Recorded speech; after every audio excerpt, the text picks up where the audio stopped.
नहाए धोए का होत जो मन मैल न जाए, मीन सदा जल में रहे धोए बास न जाए।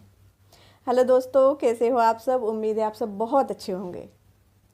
कबीरदास जी कहते हैं कि नहाने धोने से सिर्फ शरीर का मैल साफ होता है, मन का नहीं। मछली हमेशा पानी में रहती है मगर उसमें से दुर्गंध कभी नहीं जाती। कहने का तात्पर्य है कि आप कितना भी पूजा पाठ कर लो, कितनी भी भक्ति कर लो, अगर आपके मन में ईर्ष्या, द्वेष, लालच, दूसरों का बुरा करने की इच्छा है तो आप ईश्वर को कभी प्राप्त नहीं कर सकते।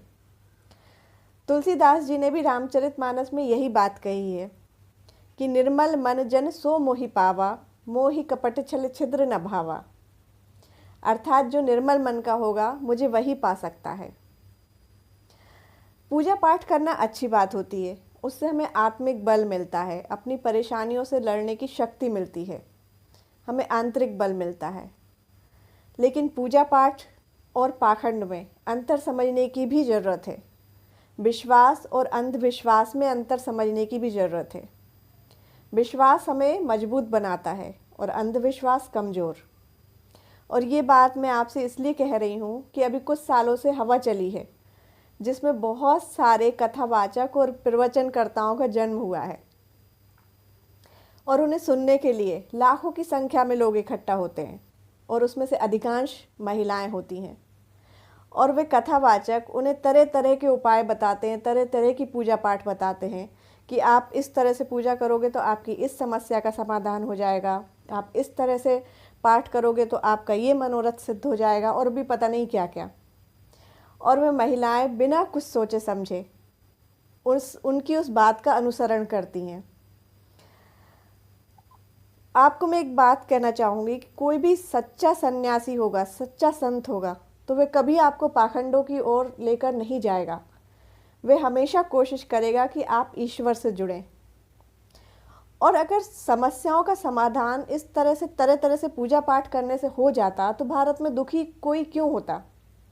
क्योंकि भारत तो शुरू से ही आध्यात्मिक रूप से बहुत ही उन्नत देश रहा है।